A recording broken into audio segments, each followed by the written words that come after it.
보면 오늘 신방이 이분과의 마지막 만남이 될 것이라는 사실을 전혀 예측하지 못하고 돌아설 때가 있습니다. 그런데 돌아서자마자 전날 바로 다음 날 돌아가셨다라는 비보를 들을 때가 가끔 있습니다.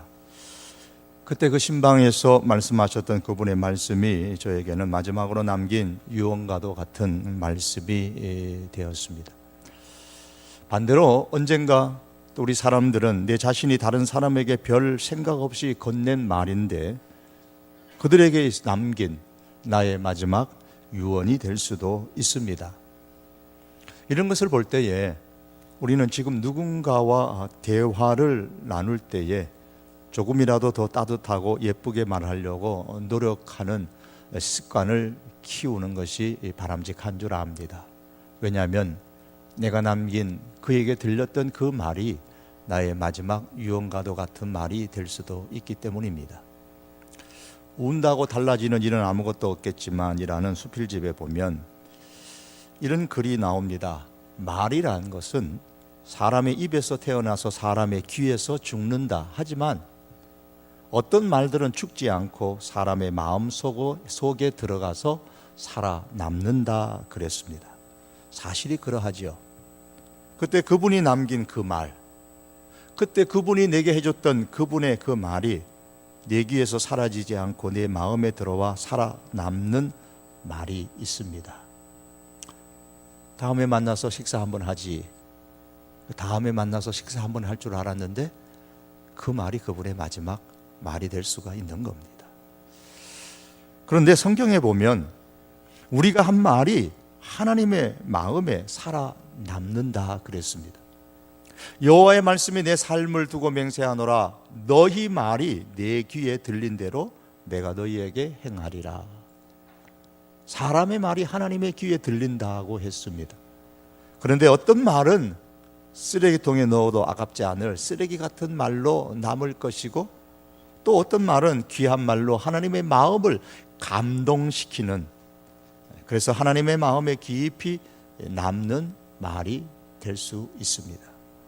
그러므로 우리는 말을 함에 있어서 보다 신중해야 합니다. 부정적이고 불평이 섞인 말보다는 긍정적이고 감사하는 말을 많이 해야만 합니다. 내 입에서 나온 불평의 말이나 혹은 내 입에서 나온 그 감사의 말이 다른 사람의 마음에 유언으로 남는 마지막 말이 될 수도 있을 것이고 또 더욱이 하나님의 마음에 남는 마지막 말이 될 수도 있기 때문입니다. 멀린 캐로더스라는 목사님이 쓰신 찬송생활의 권능이라는 책에 보면 이런 글귀가 나옵니다. 작은 불만이 뭐가 그리 잘못입니까? 작은 불만. 살아가면서 우리는 종종 작은 불만을 말할 때가 있어요.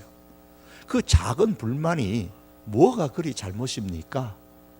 이렇게 질문을 던진 후에 그는 이렇게 대답을 했습니다. 그러나 그것이 세상의 모든 것을 다르게 만듭니다. 만사는 우리의 생활에서 작은 일에 반응을 보이는 데에 달려 있습니다. 그랬습니다. 그렇습니다. 별거 아닌 것 같은 그 작은 불만이 세상의 모든 것을 다르게 만들 수 있다면 작은 감사는 역시 세상의 모든 것을 다르게 만들 수 있습니다. 만사가 우리의 마음에 달려 있다면 우리가 매사에 나타나는 감사의 마음은 대단히 중요합니다. 본문에 보시면 바울은 자기에 있었던 영적인 사건을 기억하면서 감사의 마음을 표현하고 있습니다. 12절의 말씀입니다. 나를 능하게 하신 그리스도 예수 우리 주께 내가 감사함은 나를 충성되이 여겨 내게 직분을 맡기시비니. 이 말씀을 쪼개어서 보면, 나누어 이렇게 보면 본래 시작하는 말은 이렇게 시작합니다. 내가 감사드립니다 예수님, 내가 감사드립니다 주님, 그 말입니다.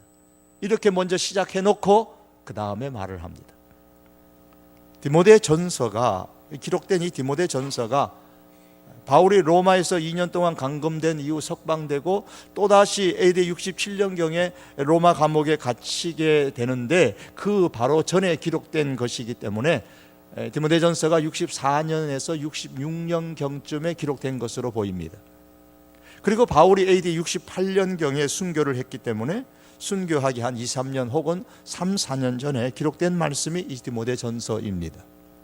그렇다면 바울이 예수님을 만난 때가 AD 35년경으로 보는데, 그러면 디모데전서를 기록할 당시 바울은 예수님을 만나고 30년이 지났는데도 여전히 예수님을 만났던 그 영적인 사건을 바로 어제 일어났던 일처럼 내가 감사드립니다, 이렇게 고백을 합니다.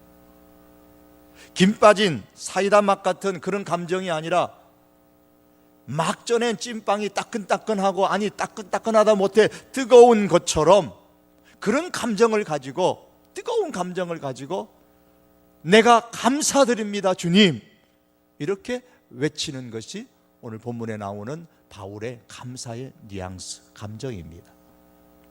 이런 모습을 볼 때에 우리 역시 예수님을 믿게 된 이 영적인 사건은 몇 년이 지났다 할지라도 평생 잊을 수 없는 사건이고, 평생 감사드리고 또 감사드려야 할 영적인 사건입니다. 바울은 그리스도 예수 우리 주께 감사한다, 내가 감사드립니다 주님이라고 말하면서 무엇 때문에 감사하고 있는가를 그 다음부터 말씀합니다. 오늘날 한국을 넘어서 세계적인 기업이 된, 초인류 기업이 된 모 기업의 창업자인 고 모모 회장이 1987년에 죽음을 앞두고 투병 생활을 하던 중에 본인이 구술, 입으로 말한 것을 필경 받아 적어서 놓았던 16개의 질문이 있는데, 그 질문지를 절두산에 있는 성당의 박희봉 신부에게 보냈다고 합니다. 그런데 아쉽게도 이분의 주선으로 해서 우리 천주교의 대표되는 사람분과 만나기로 이렇게 날을 잡았는데 만나지 못하고 돌아가셨습니다. 자신이 던진 질문에 대한 대답을 듣지 못하고 죽었다는 말입니다. 그가 보낸 16개의 질문 중에 다 이 신앙적인 질문이에요. 종교적인 질문인데, 그 질문 중에 7번째 질문이 이런 질문입니다. 예수는 우리의 죄를 대신 속죄하기 위해 죽었다는데 우리의 죄란 도대체 무엇입니까? 이 질문 내용대로라면 적어도 그는 하나님 앞에서 자신이 어떤 죄를 지었는지를 모르고 죽었다라는 말입니다. 그런데 오늘 바울은 알았습니다. 바울의 고백에 따르면 본래 자기는 죄인 중에 괴수다 그랬습니다. 예수님을 욕하고 비방하던 사람이었습니다. 예수님을 믿는 사람들을 괴롭히는 사람이었습니다. 예수님을 믿는 사람들을 핍박하는 사람이었습니다. 적어도 바울은 자신을 그렇게 알았습니다. 예수님을 욕하고 예수님을 핍박하고 믿는 사람들을 괴롭힌 것만 하나님 앞에서 죄인가? 그렇지 않습니다. 그것도 죄이지만 로마서 1장 18절 이하에 보면 하나님 대신에 세상의 온갖 우상을 섬긴 것을 죄라고 말씀합니다. 마음의 욕심대로 살아가는 것도 죄라고 했습니다. 마음에 하나님 두는 것을 싫어하는 것이 죄입니다. 교만과 무정한 것과 무자비한 것과 심지어 부모를 거역하는 것 등이 이 모두가 죄라고 말씀합니다. 그래서 성경은 로마서 3장 12절에서 의인은 없나니 하나도 없다고 했습니다. 아담과 하와 범죄 이래로 이 세상에 의인은 없나니 한 사람도 없습니다. 바울은 자신이 죄인인데 보통 죄인이 아니라 죄인들 중에서도 가장 우두머리 죄인이라고 고백을 했습니다. 그런 바울이 어느 날 구원을 받았고 예수님을 섬길 수 있는 직분을 받았습니다. 그리고 직분을 감당할 수 있는 힘을 받았습니다. 어떻게 이것이 가능했을까요? 바울은 이것이 전적인 주님의 은혜 때문에 가능했다라고 말씀합니다. 주님의 은혜가 내게 있었기 때문에 내가 이 죄인 중에 괴수인 내가 구원받고 직분받고 직분을 감당할 수 있는 힘을 얻었고 여기까지 왔다고 말씀합니다. 14절의 말씀입니다.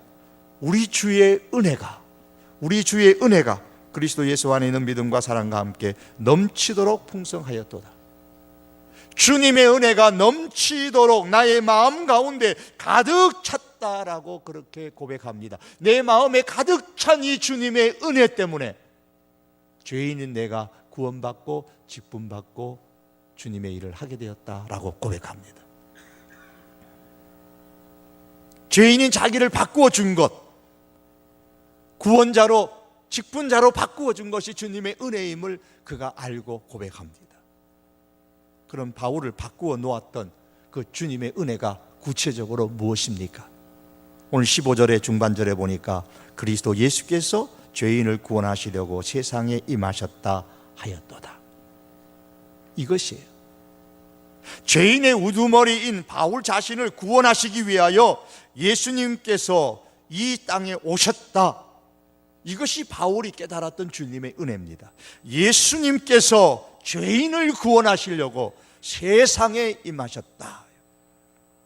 그런데 더 놀라운 것은 바울은 이 주님의 은혜가 자기에게만 주어진 특별한 은혜가 아니고 모든 사람이 받을 만한 진실한 말이다 그랬습니다. 그래서 오늘 15절의 말씀에 보면 밉보다 모든 사람이 받을 만한 이 말이여, 모든 사람이 받을 만한 받기에 충분한 진실한 말, 밉보다 진실한 말이다 그 말입니다. 다시 말하면 예수님은 바울 자신만을 위하여 세상에 오신 것이 아니고 저와 여러분 우리들을 구원하시기 위하여 세상에 오셨습니다. 이것이 주님의 은혜입니다. 우리에게, 바울에게만 아니라 우리에게 주시는 주님의 은혜입니다. 그렇기 때문에 내가 감사드립니다 주님이라는 이러한 감동의 외침은 바울만의 외침이 되어서는 안 될 것입니다. 예수님의 은혜를 받는 모든 사람의, 우리 성도들의 감사의 외침이 될 수 있어야 합니다. 어떤 분들은 이런 이야기를 합니다. 바울도 참 별나다. 예수님을 믿게 된 것이 그의 인생을 변화시킨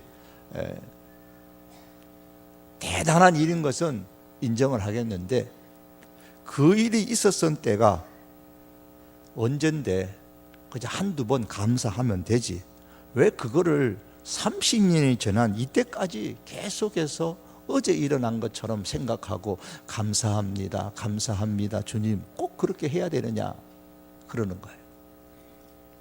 내가 구원받은 지가 벌써 수년, 수십 년이 지났는데 왜 매년마다, 매일마다, 매월마다 감사합니다, 감사합니다 좀 그렇게 말해야 되느냐는 거예요.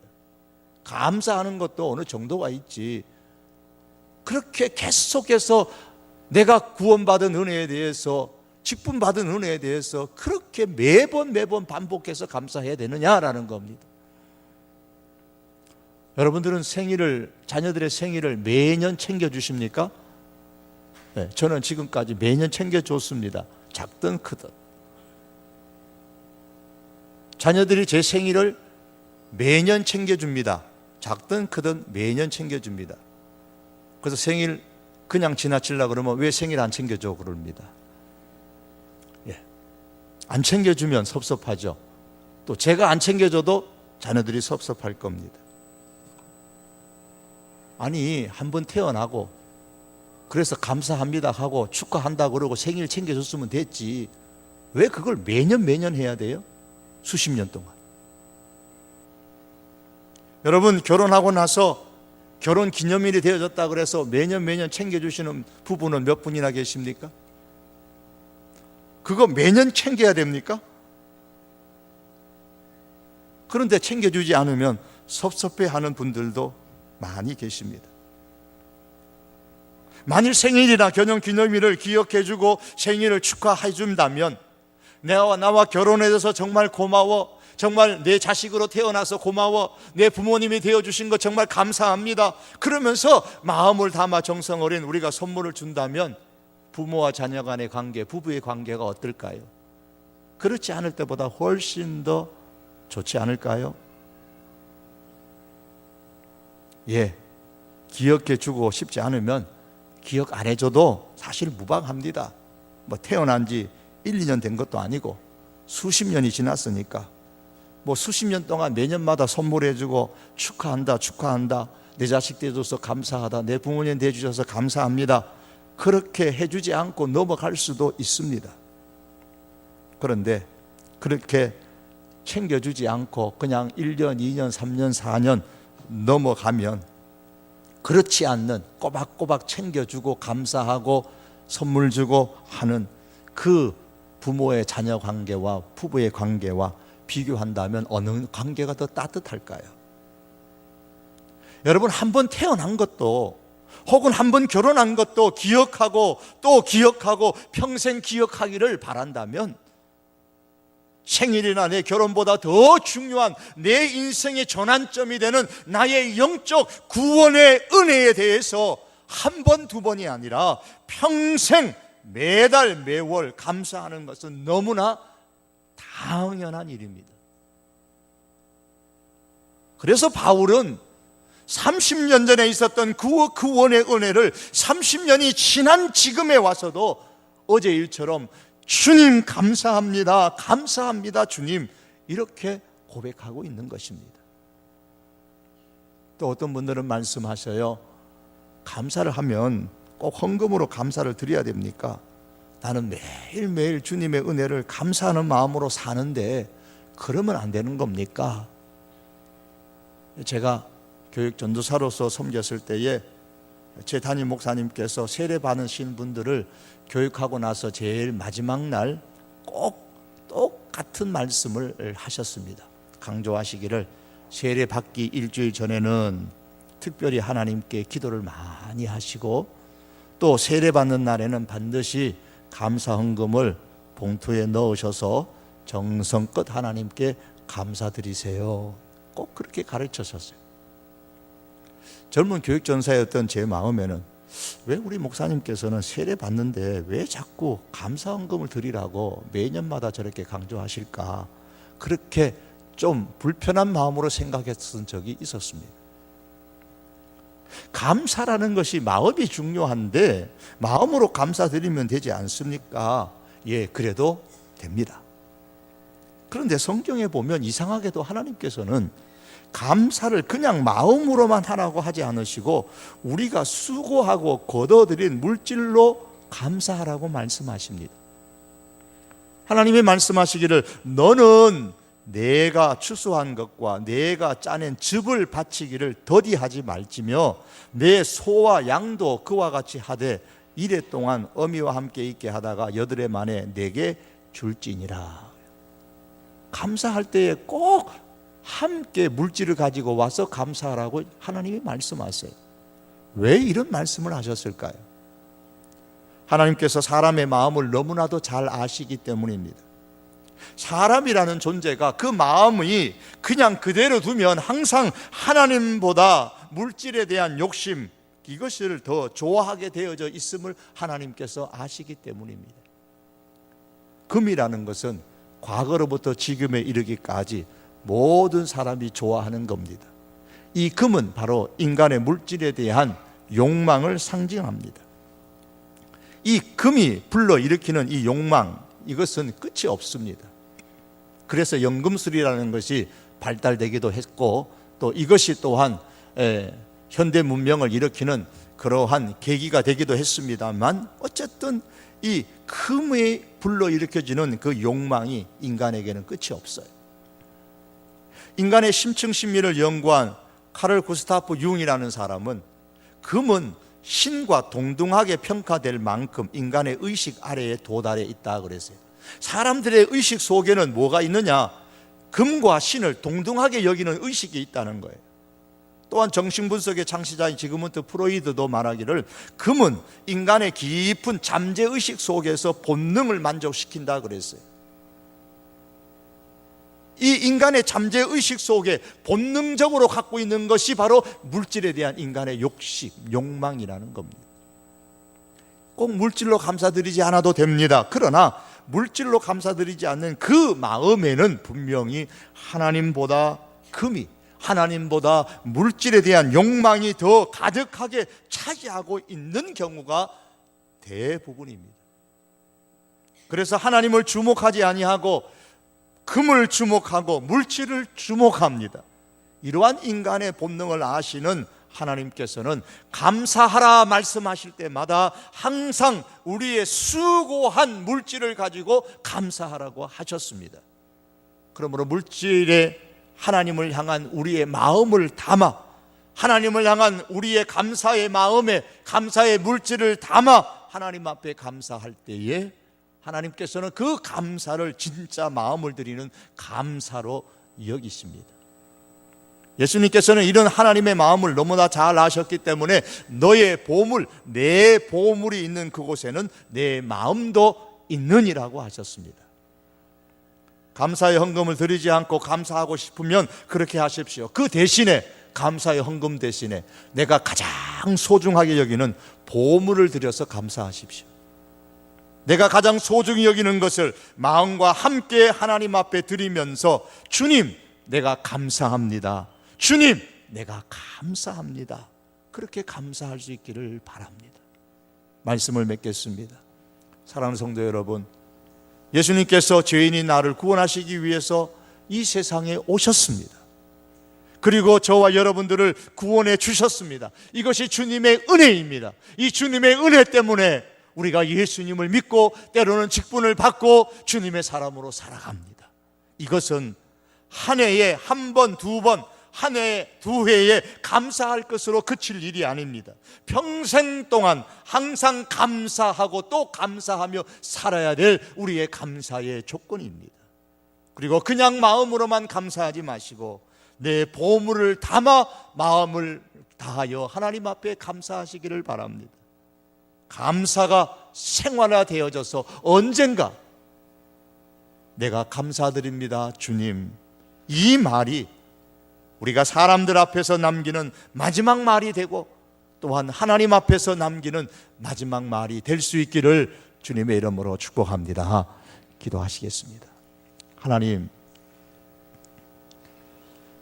정말 감사합니다.